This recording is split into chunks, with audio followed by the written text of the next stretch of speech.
fell right into the water, and the waves immediately carried me away from the yacht. I panicked. I was a very bad swimmer. All sorts of horror stories about sharks immediately came to my mind. Help! Hey, wait! I'm here! No one heard me. The yacht was sailing further and further away, taking my chances of salvation with it. I had swallowed a lot of seawater, and tears were streaming down my face. It was the end. All of a sudden, someone grabbed my arm. Thinking it was a shark, I screamed and turned around.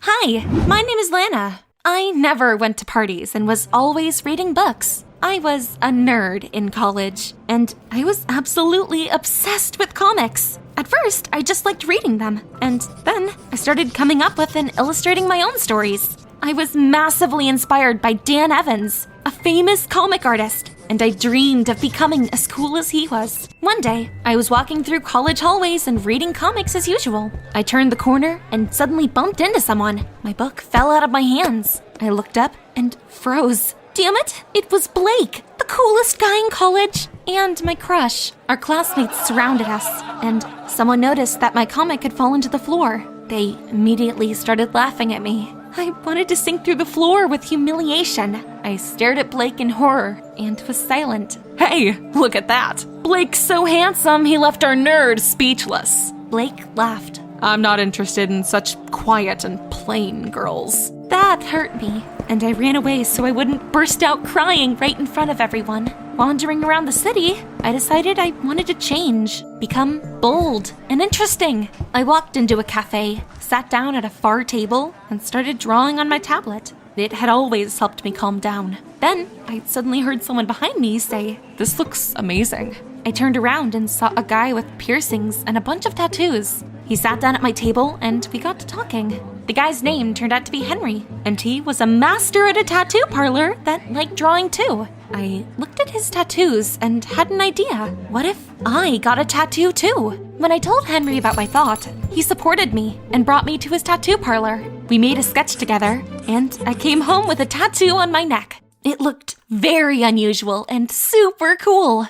I decided that I wouldn't tell anyone about it just yet. The next day, I wore a jumper with a high collar to college. During a lecture, we were suddenly told that a week-long trip to Florida would be organized for the best of students. They read out the list of those who would go, and I heard my name. I always wore oversized clothes, though, and I heard everyone start making fun of me. I bet she'll even wear a hoodie to the beach. I gritted my teeth with anger.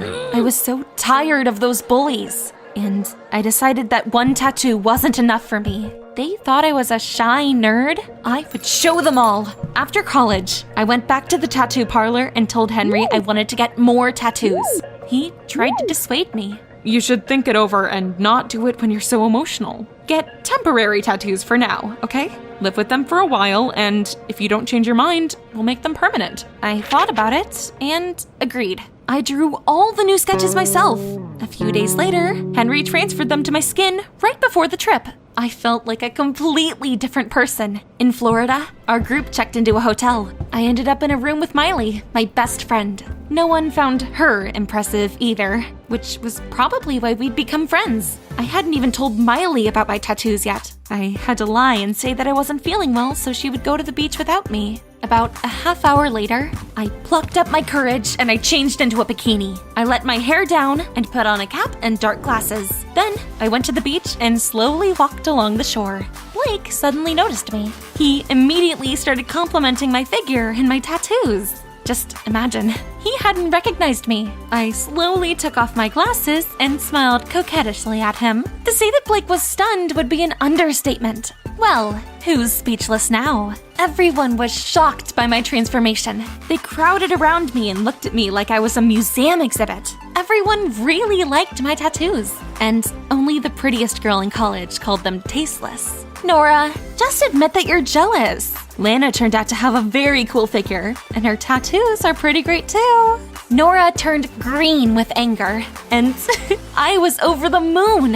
While we were hanging out on the beach, Blake was doing everything he could to please me. He brought me cocktails, adjusted my sunbed, and put sunscreen on my shoulders. The seawater could quickly wash away my temporary tattoos. so I had to sit in the sun. When we got back to the hotel, Miley came up to me, upset. Why didn't you tell me about your tattoos? I thought we were friends. I had to admit that only one of my tattoos was real, just so I could calm my friend down. One day, we were walking to the beach and saw an announcement about an upcoming palm tree party. The queen of the beach would be chosen there. Of course, all the girls immediately wanted to participate. Lana, let's go to the party together.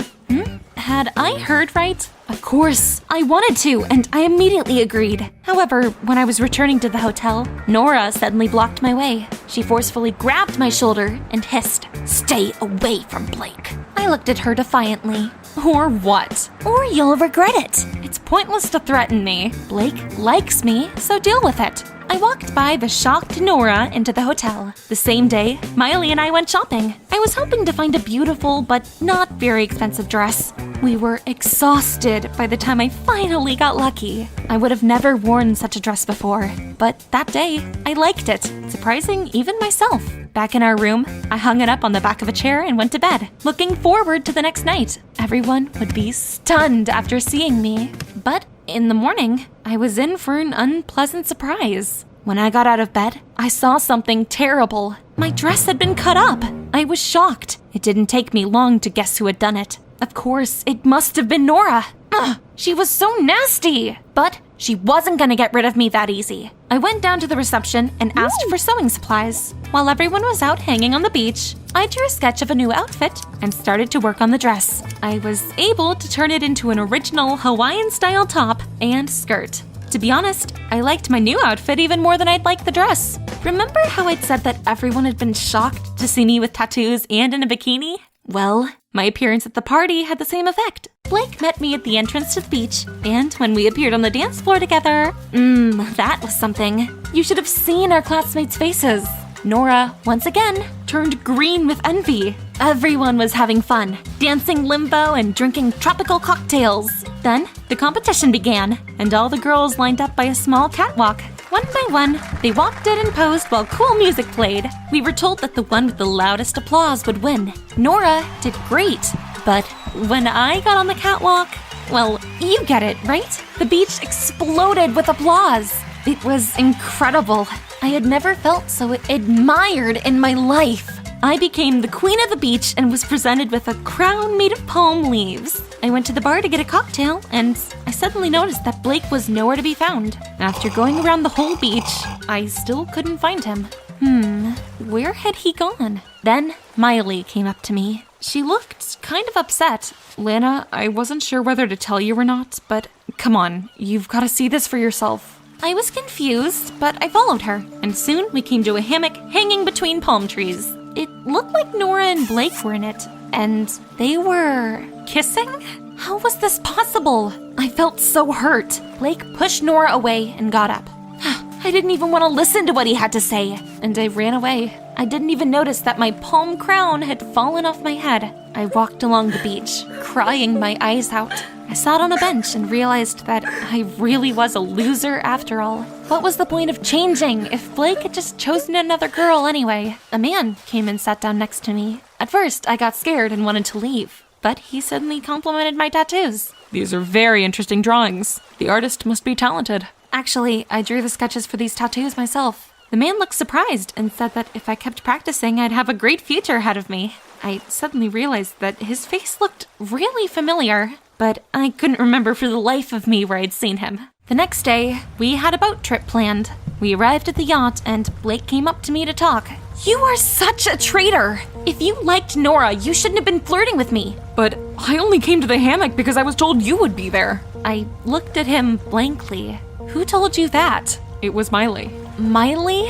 Why had she done it? After walking around the entire deck, I found Miley at the stern of the yacht, and I asked her about Blake. My friend's face twisted with anger. I had never seen her look like that. Yes, I called Blake to the hammock and I ruined your dress. Nora asked me to. Miley had conspired with Nora against me?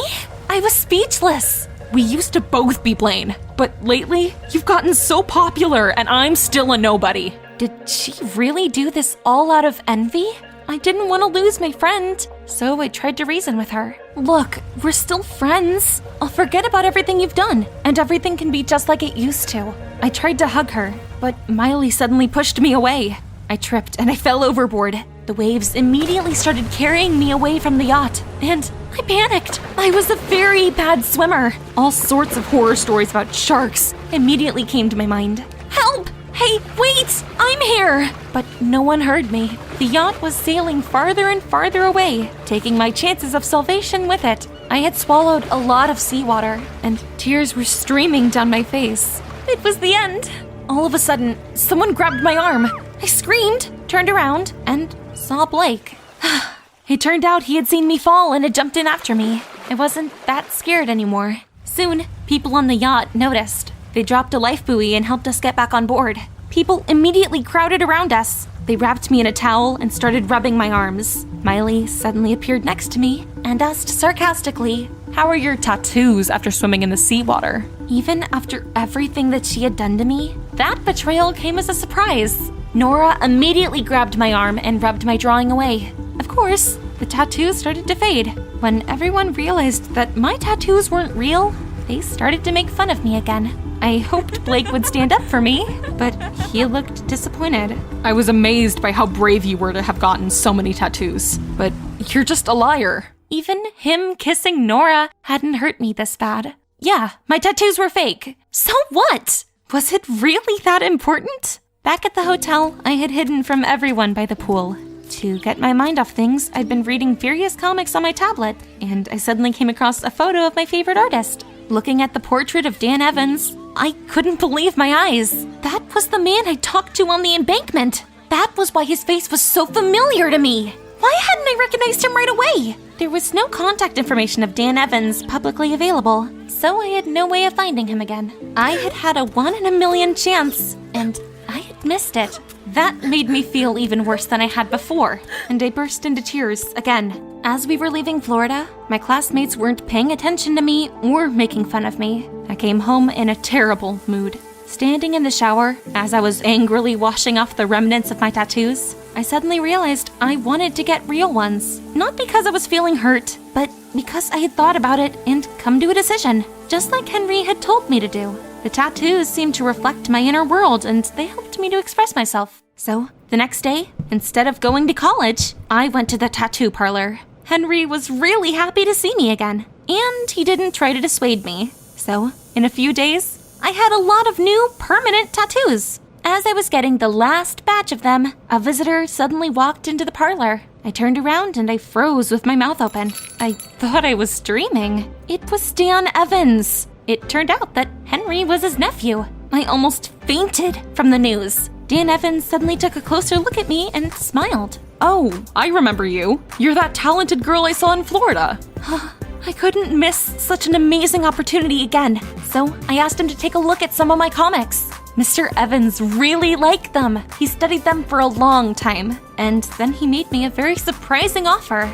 As you know, my name is well known in the industry. We could write up a contract. I could become your agent and recommend you to a publishing house. If I hadn't already been sitting, I think I would have fallen over. We signed our contract the same evening, and the next day, I was on cloud 9 when I returned to college. Seriously, my dream had come true, so I was over the moon. When I walked into the classroom, everyone immediately noticed my tattoos. Nora started to make fun of me. What'd you do, rob a sticker store? I was kind of expecting that reaction, so I defiantly took wet wipes out of my bag and rubbed my tattoos with them. My skin turned red, and the drawing stayed clear. Well, you satisfied?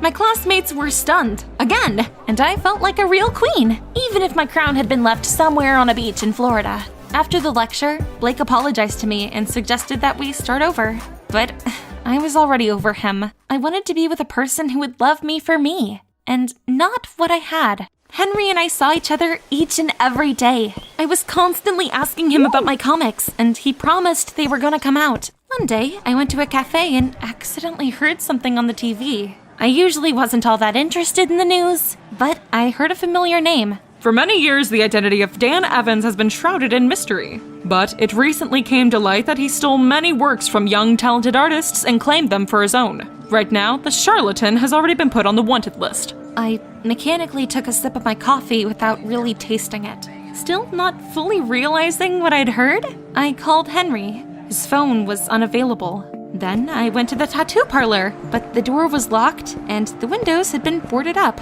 How was this possible? I had been there just one day before. I started shaking. Could it be that I had been deceived? I couldn't believe it, so I waited for Mr. Evans or Henry to show up. But time passed and they were nowhere to be seen. One day, I went to a store and suddenly saw a familiar cover on the shelf. I had been the one to draw that. Those were my comics. My heart was pounding as I looked at the author's name and froze. It said Henry Wood. A month has passed since then. I filed a police report and even went to court. I was told that the chances of proving I was the author were very small, but I'm not gonna give up. Do you think that I can truthfully prove they're mine?